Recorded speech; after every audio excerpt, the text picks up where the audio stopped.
Hey friends, this is Sherry Tilley from Alabama, and I wanted to share with you sketch number 5. Now, I'm excited to be a part of this virtual crop and to share this with you. And what I want to teach you in the next few minutes is just how to create the border that's down the side of the layout on sketch number 5. It looks a little overwhelming at first, but it's actually pretty easy to make using your 12-inch trimmer, your zero centering ruler, and repositionable tape. Now, you may not recognize this tape holder because it came from the last secret box. If you're not getting secret boxes, you are missing out. I love the different tools that we get in those secret boxes. Now, I'm going to be creating that border on a sheet of cardstock. This cardstock has been cut to be 4 inches wide by 12 inches long. So it's a 4 by 12 sheet of cardstock.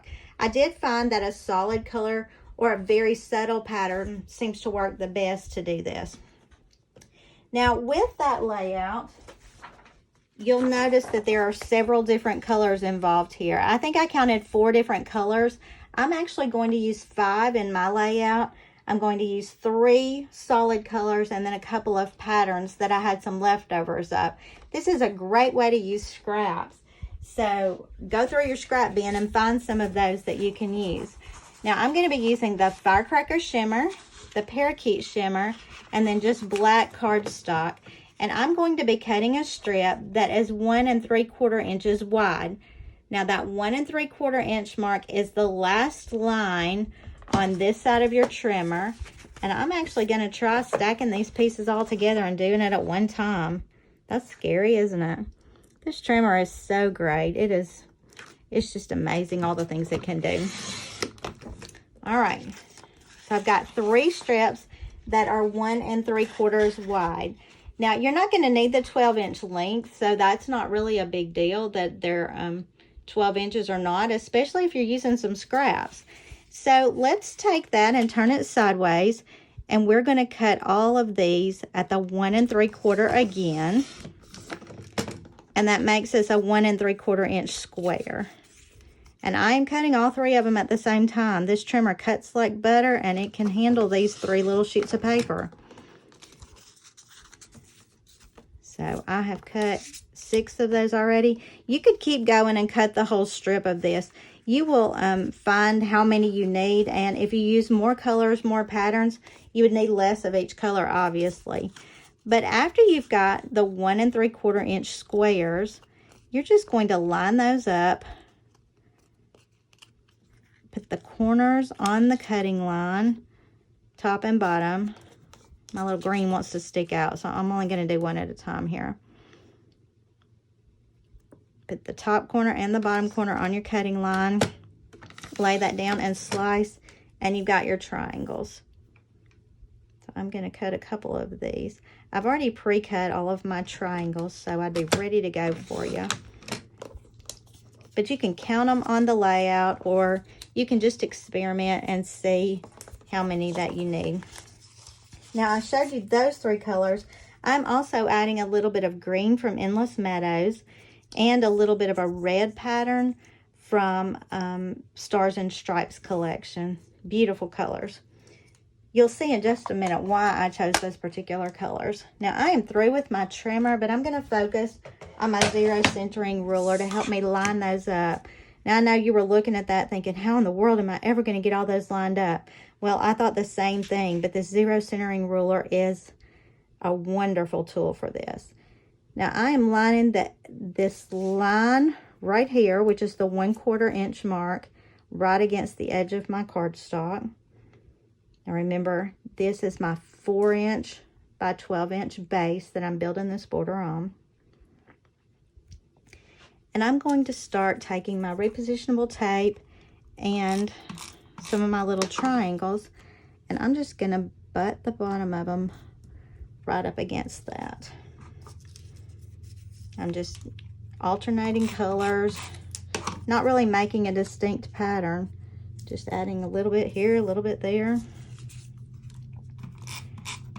If you look on the handout or the layout, I always print mine, you'll see that there are actually 4 lines of triangles. And this will be our first line. And it's okay if it goes off a little bit. I'll show you what to do about that in just a second. So we need to go back and do our filler. And to do that, I flipped my zero centering ruler to the other side. And I lined it up at about the 2.5 inch mark. You may need to slide it over just a touch from there. Mine has a little bit of repositionable tape on the bottom of it, so it's kind of sticking right now.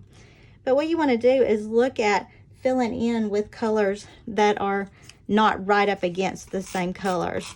This is why I use the repositionable tape on this, because I discovered sometimes I have to move them around just a little bit. Sometimes I decide I don't like a color where it started, and the repositionable tape gives me the ability to move them however I need to do that.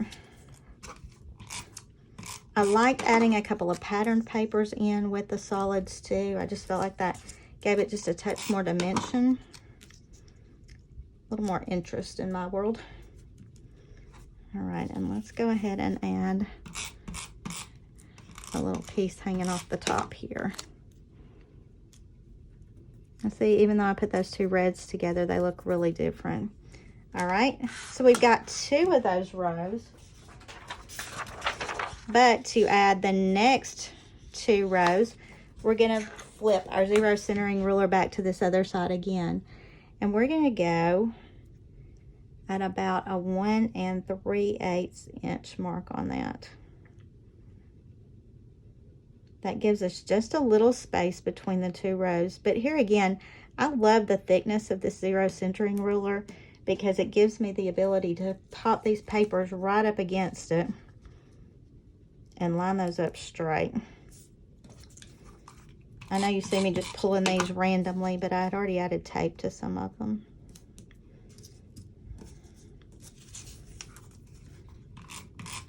I want us to go ahead and get this border done, and then you'll see how quickly this page comes together.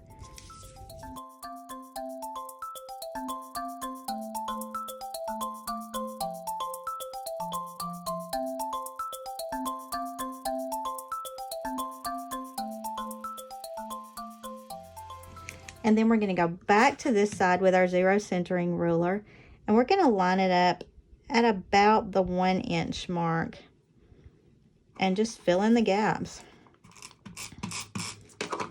Now, I used to be a kindergarten teacher, so sometimes it kills me not to do this in a pattern, but I think the randomness of this really looks nice.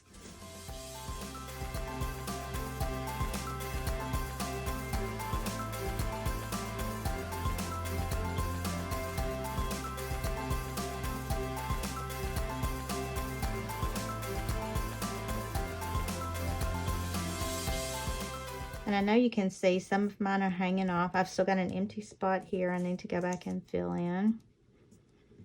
And are these perfect? No, but they look pretty good. And you know, our pictures are the focus of this anyway. So I'm gonna add one more little piece of red right there.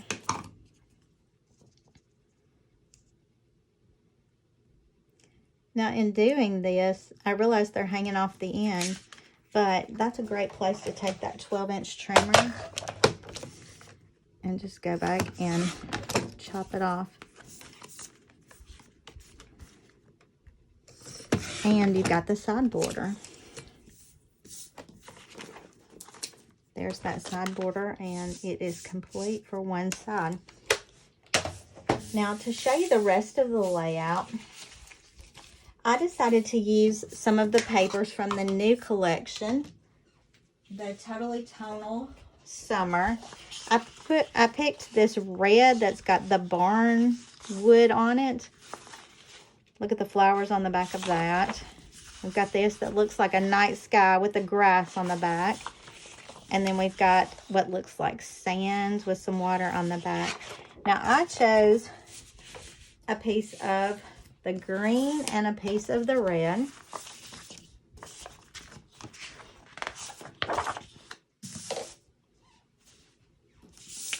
And I just cut those into 4-inch strips. The measurements are all very similar on this, but there's your 4-inch.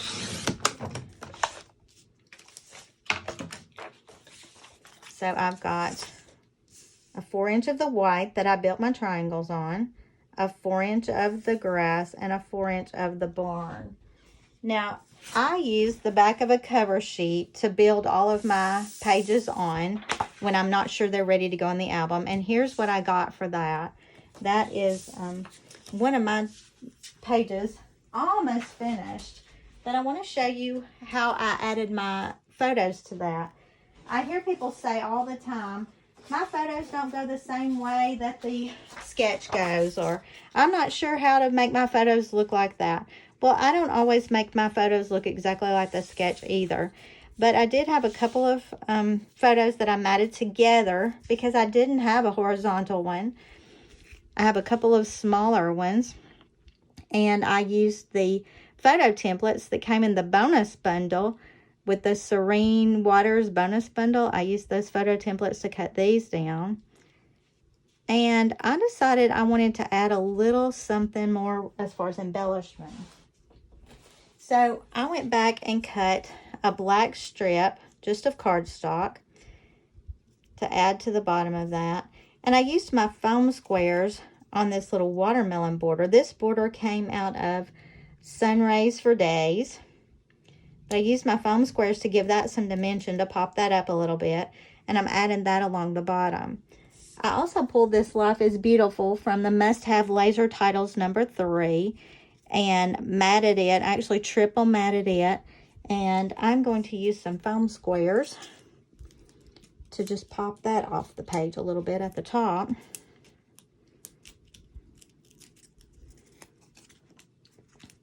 Add that right up here. And I have gotten so used to not working on plain white pages, this white kind of bothered me.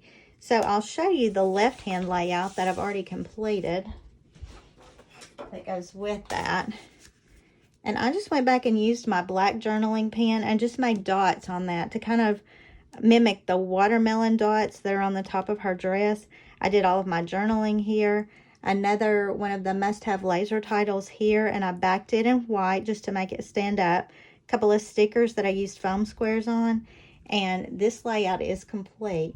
I hope you enjoy it, and I hope you're having fun with the virtual crop this weekend. Happy scrapping!